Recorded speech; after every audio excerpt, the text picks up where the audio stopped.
This week has especially been really difficult for me. Like in the middle of a pandemic, there's fires in California. I'm trying to find a place and I've been having some health issues lately. Can't even see a clear sky anymore. How the weather is outside really affects my mental health. If it's really sunny, I'm gonna have a pretty decent day.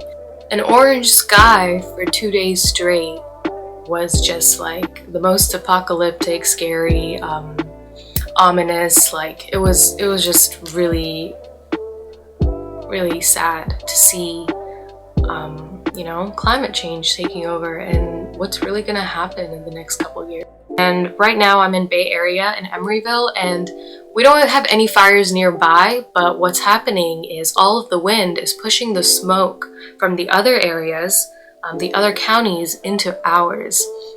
So Tuesday and Wednesday, or was it Wednesday and Thursday, the smoke was at a higher altitude, so the air quality was fine. It was just everything was orange because of the smoke. But 2 days later, like today, all that smoke is coming down. Now our air quality is 256, I think. That is the highest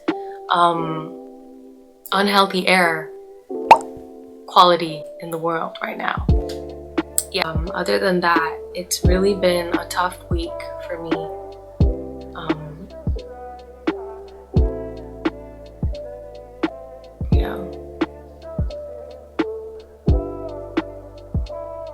So I had this in LA. When I used to live in LA, I had this bacterial infection. It's called H. pylori. It's like a stomach infection.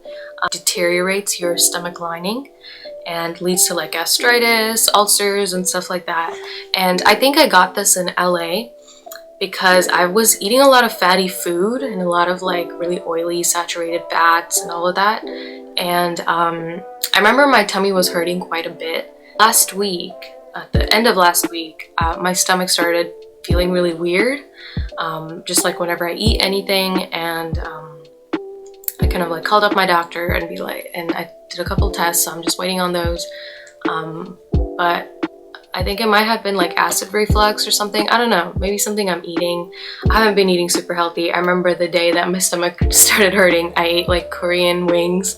I think I showed in my last video. I ate that the whole day, and then I had french fries with cheese. Yeah, don't do that. Take care of yourself, take care of your health, eat veggies, make a yogurt dip. Yeah. I also feel like I need to talk to my family more. I feel like I don't do that as often. Another thing is my lease is almost up, so I am in the process of finding a new place, which is so tough during a pandemic. I went to my first self-tour, which was kind of neat. But I'm trying to find a nice place, and since we're working from home, I'm debating, should I go back home? What should I do? And then I have this other news, which I'm not gonna say yet. But yeah, there's just so much on my mind that's bugging me, and I don't know. I feel like I'm really alone doing all of this, which is adulting, yes. But there's a lot on my mind. If I'm moving into downtown SF, near the Bay Area, I have no idea. I'm still looking at tours.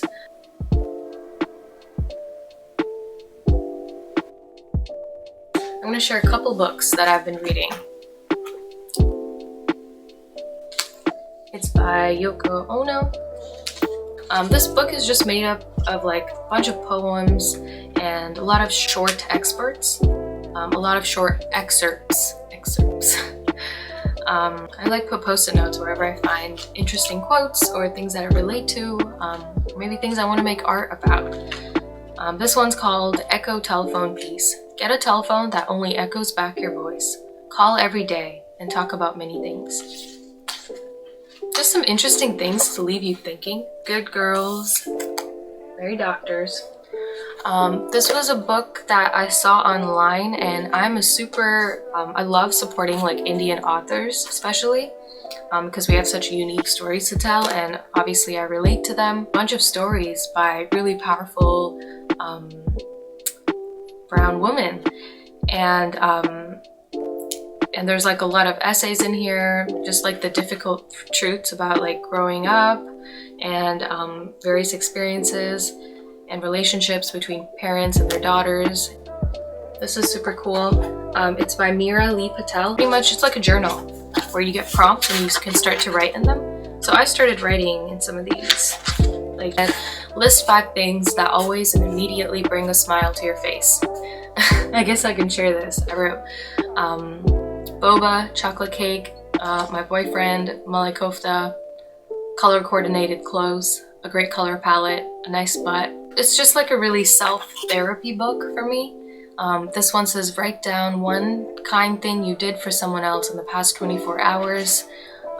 It's just a really great way to kind of, at the end of the day, sit down, write in your journal, and you don't even have to think of the questions. Like, it kind of puts you in a place where you're able to open up and kind of write down all of these are looking for some inspiration. I sometimes read this at night when I'm just feel like, all right, I don't have any inspo. I need some kind of like guidance, experiences in this one book, and being able to kind of pull from them or relate to them or be inspired from them. Illustrated Kama Sutra. It's really weird that our history or our culture is so sexual, yet we don't even. I really like the style. I think it's super interesting. Like even the, oh yeah, that's a little bit rated R, so I don't know if I can show you guys all of it. But like, I just like the illustrative nature of them. I think they're really nice. Another book this is a really big book. It's called Vogue, The Covers. I really wanted to get this book because I always loved like covers of magazines. Like I always find those, find that super cool, like whoever shoots the cover, which photographer, and I always just used to look that stuff up. So I wanted to get this book, Vogue The Covers, and this pretty much includes all the covers. So since like 1892 of December was their very first Vogue cover ever made. Heavy book. This is how like the covers used to look. Look at that. It's like paintings. It's like drawings, sketches. It gets a little bit more illustrative. I think we're transitioning to a little more photos. It's just so cool. Like I think I flipped through each of these pages.